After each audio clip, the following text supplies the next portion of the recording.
you.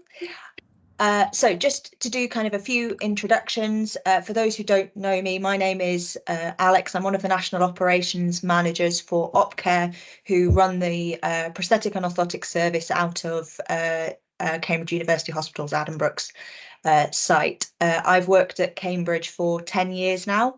I started as a graduate 10 years ago and have sort of worked my way up through OpCare, so know the Cambridge service fairly well. We've also got Karen Ban on the call, who's our representative from CUH. Thanks so much for joining. We've got Sophie Taylor from our comms team, who's going to be helping me to kind of administer the call. James Rowe, also from OpCare, who's our Director of Operations for OpCare. And I'm really pleased to say we've also got representation from Steel Bones on the call. I can see Emma's on, but I know that she's trying to juggle a few things there. And we've also got a few of the Cambridge team here as well. So what I would like to do today is just give you all a little bit more detail about what's going to be happening in the coming months. I've received some really great feedback from various routes off the back of the letter communication we sent out a few weeks ago. And so I've compiled a presentation and some FAQs from that feedback. Once I've gone through the presentation, hopefully I will have answered the majority of the questions that people have got. But if there are any questions that people feel I haven't answered, please feel free to pop them in the chat function, and Sophie will then be able to kind of monitor that and ask me those questions as needed. And then if we need to sort of open that up for further conversation, we can do that. All right. Sophie, have I forgotten anything? No, I think that's everything. Thank you, Alex. Lovely. So I will just share my screen here.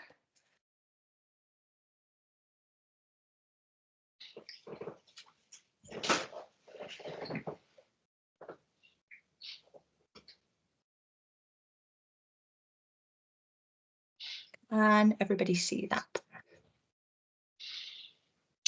Yep. Yep. Lovely. So we're here to talk about the move of the prosthetic and orthotic service out of the Addenbrooke site. So just to give a little bit of history, a very recent history, in March 2020, the COVID pandemic required the expansion of the emergency department. And during that time, it was identified that Clinic 9, previously just the prosthetics and orthotics department, was a suitable location for that expansion to happen into. CUH have also been looking at suitable kind of appropriate departments to move away from the acute hospital site as well over the years, and that sort of effort does continue. As many who've visited the space since the ED expansion know, the current space we're in is not sufficient to run an effective service, and the last 4 years has been hugely impacted by that. So at that time, a search was started to find suitable alternative accommodations for the clinic. More detail on why. Bottom line is more space. We don't currently have enough. We don't currently have space on site for manufacture of prostheses and orthoses. There is no dedicated on-site parking anymore for patients or for staff. There are insufficient toilets for staff and patients. There's no outside area, and I'm putting it on there again because more space is really, really important.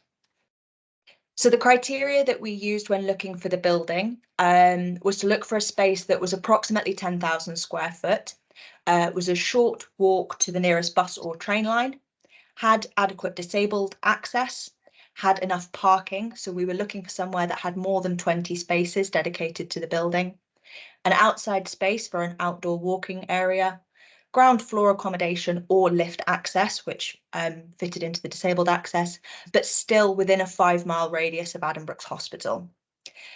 This was not an easy search. Over the 4 years that I have been looking for accommodation, we found a grand total of 2 suitable locations, one of which became unsuitable very, very quickly because it went off the market. So we did manage to find somewhere, and I'm really proud to kind of present to you what will be our new home of Chaston House in Shelford. It's a really, really nice site, and I'll go into kind of some more detail about what will be on the site and what it's near. So on the ground floor of the site, we are going to have a physio gym, a gait lab, 6 consulting rooms, a separate waiting room for paediatric patients, as well as a separate consulting room for paediatric patients. We're going to have a disabled access changing facility, which will include a plinth for changing and also a shower, as well as a separate disabled toilet on this floor. Access to an outdoor multi-terrain walking area and food and drink facilities. On the first floor, we're going to have 4 prosthetic fitting rooms, another disabled access toilet, and our on-site manufacturing facilities. In terms of the location and our location of patients, which is something we did take into account, this is a heat map of where the majority of our patients sort of hail from. So we knew it was really, really important to stay near to Cambridge. So the old site and the new site are less than 5 miles from each other. And we are still really close to our kind of major patient centre of Cambridge. The location compared to Addenbrooke's is fairly easily accessible. By car, it takes around 7 minutes, by bus, 22 minutes, and by bike, 13 minutes. From a public transport point of view, it is as close to the train station as it's possible to be. It's just across the car park from the train station. It's a 2-minute walk to the number 31 bus stop, which goes to Addenbrooke's, and a 6-minute walk to the number 7 bus stop, which also goes to Addenbrooke's. So there are 2 bus route options for the location. In terms of parking, there are going to be 6 disabled bays, 2 ambulance bays, and then a further 23 standard spaces. Not all of them are marked on here, so if you start counting very quickly, no, that doesn't add up to 23, but there are more off this drawing.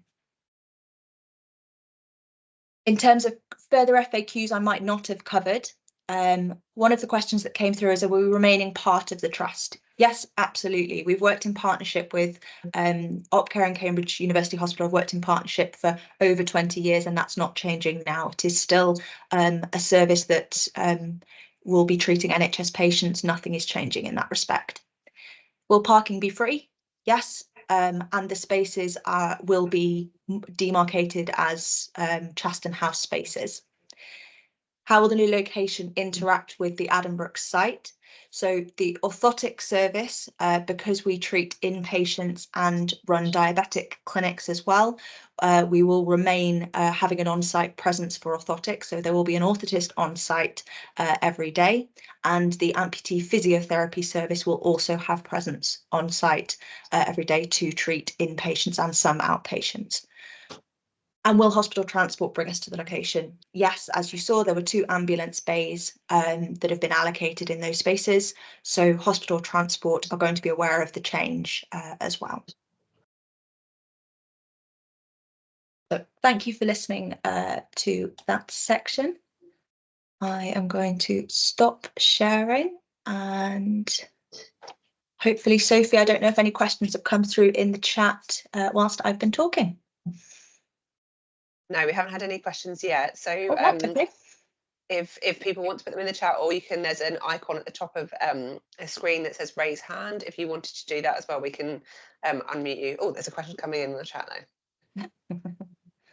Hello, can you hear me? Oh, yes, yeah, we can hi, hear Chris. you. Hello, I'm Chris Barlow.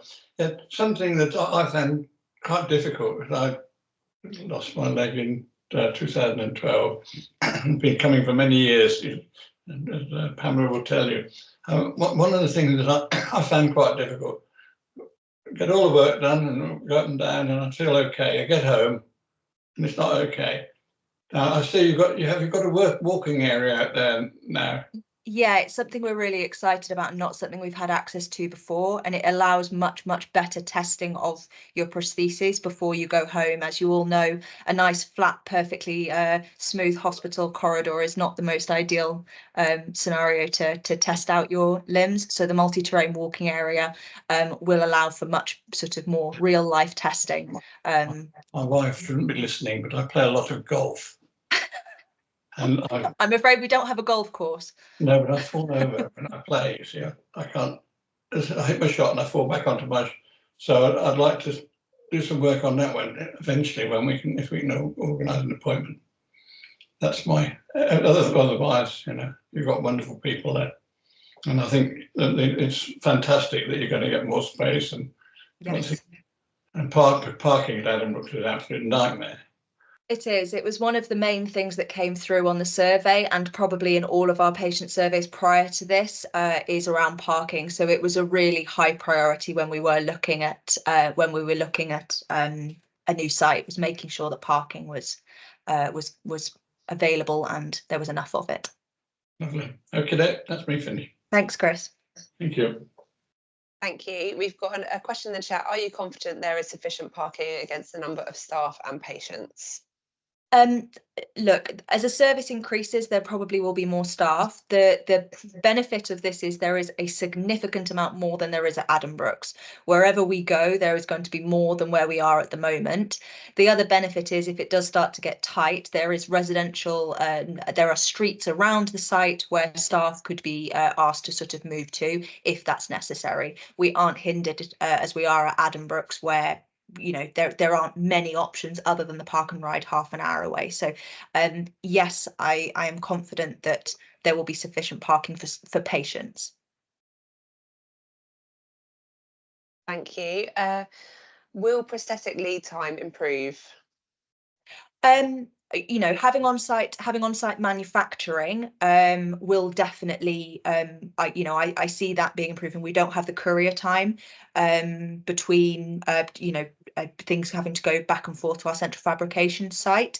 What I would say is, and just to kind of manage expectations, as you guys know, we haven't had on-site manufacture for several years, so our technicians do need to sort of reskill in some cases in manufacture. So it won't be a case of from go live date all manufacture will be on site, but we certainly are working towards the majority of our manufacture being on site within 6 months. Thank you. Did Graham, that answer the question? Did that answer the question? I think that was a thumbs up. Yes, so. great. Another question, will you be able to hold more stock? Well, we'll have more space, so I would say yes. It all comes down to having more space. I think, to again manage expectations. It's always the thing that you don't think you need that you need on the day. We could hold triple the amount of stock we currently hold, and there may be a part that we don't hold in stock. So it's not a case that we will hold every single part that's ever required for a prosthesis in stock, because that just isn't viable in any, our central warehouse is enormous. So, we would never have enough space to hold every part we'd ever need. But certainly we will have more than we currently have.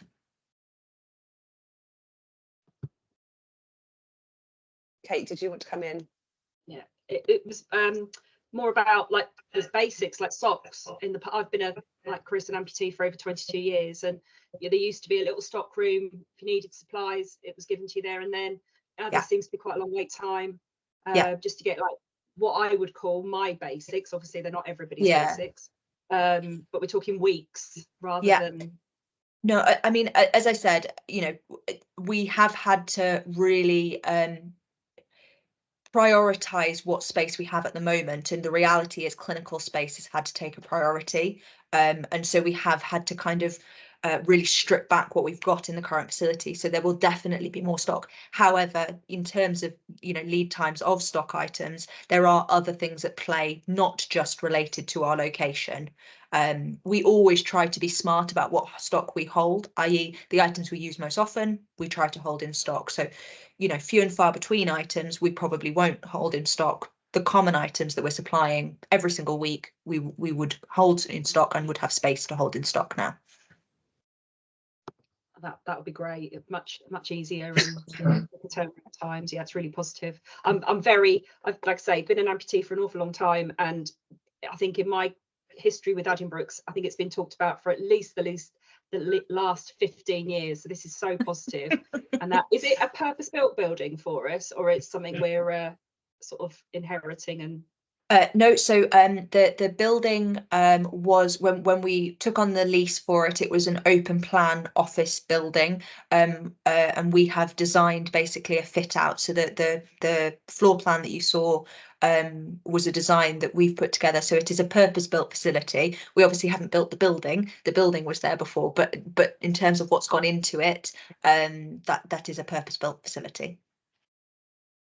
And I'll just come in on that as well. So as OpCare, this isn't the first time that we've done this. We have a number of services across the UK where we own the building or rent the building and done a purpose fit out specifically for orthotic and prosthetic services and wheelchair services. So we have facilities in Manchester, Leicester, Staffordshire, Exeter, where we've done this before and we know kind of what has and hasn't worked. So we kind of use that experience to kind of learn on each time. So yeah, I think we're in good stead for you to have a really nice facility once it's up and running and ready for you. And it is purpose kind of fit out and built with our patients in mind of what is required for these services.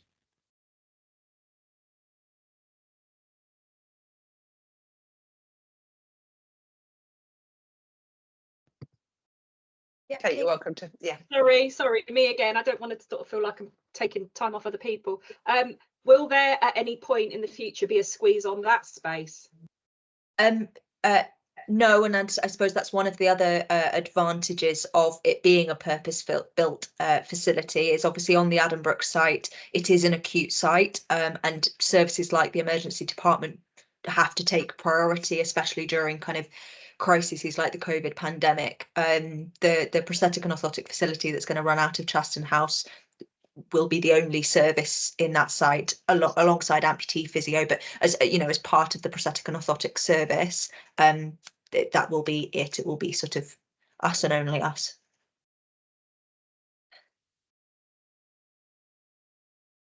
Were there any other questions that came through on the chat, Sophie?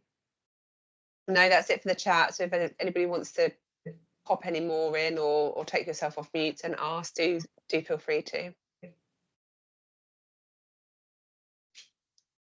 What about wait time for appointments? Again, it's space related. So, you know, as some of you may remember, we used to have 6 prosthetic fitting rooms.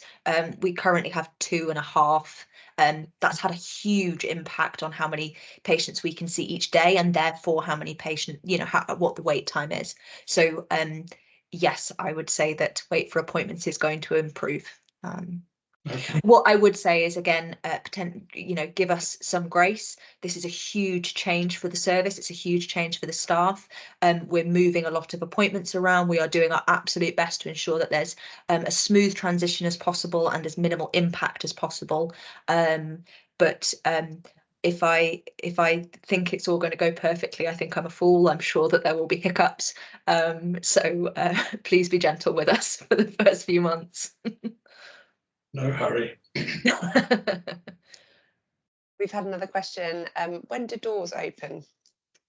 So 7th of May is our first sort of clinic appointments that we'll run. That's 7th of May is the running date at the moment. Thanks, Kate, for that question. Graham's had another question. Will staffing levels improve with potential increase of patients?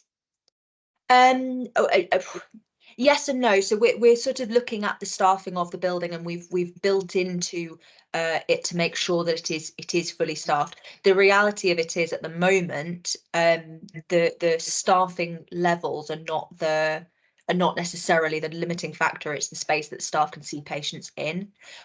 So the number of patients that we're seeing shouldn't be any different. It's just how long they're waiting for those appointments. But if it becomes apparent we don't have enough staff, then, you know, we would obviously review that. But I don't see that necessarily being a concern at the moment.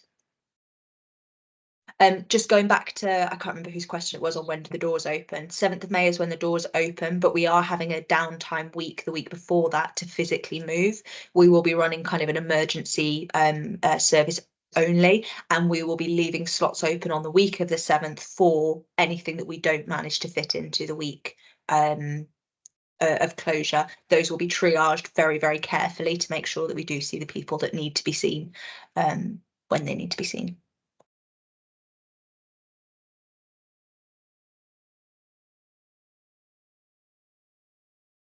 I think that's Any it other- for questions in the chat. If anybody else has any others, though, do feel free to pop them in the chat or take yourself off mute and ask.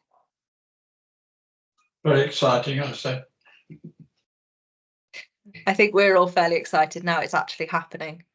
It's felt very conceptual for a very long time.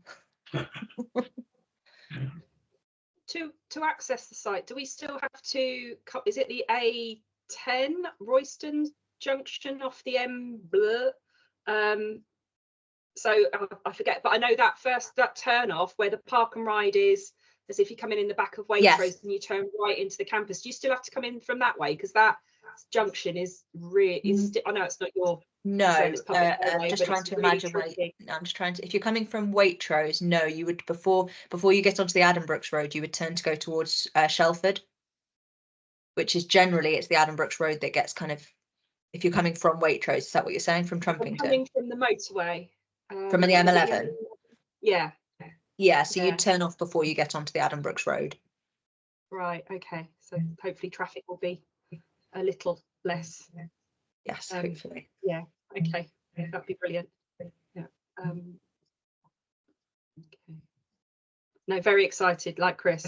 It's a long time coming, and yeah, it just seems the Clinic 9's been shrinking, hasn't it, quite dramatically, and the patient experience probably hasn't, well, from my first became an amputee experience, has become very different over the years. So this sounds like it just that space, and not feel like you're almost squatting in another department.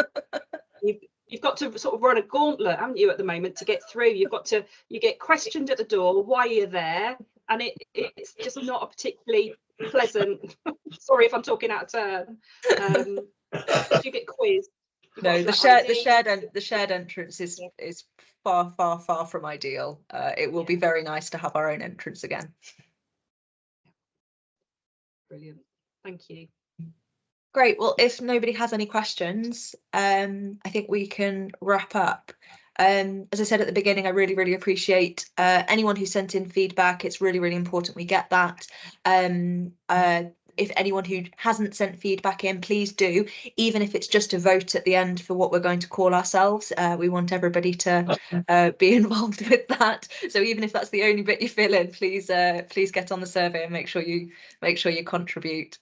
So yes, I will bring this to a close. Thank you all for spending some of your evening with us. Thank you very much. Thank you, everyone. Thanks a lot. Thank you very much. Thanks. Bye. Thank you.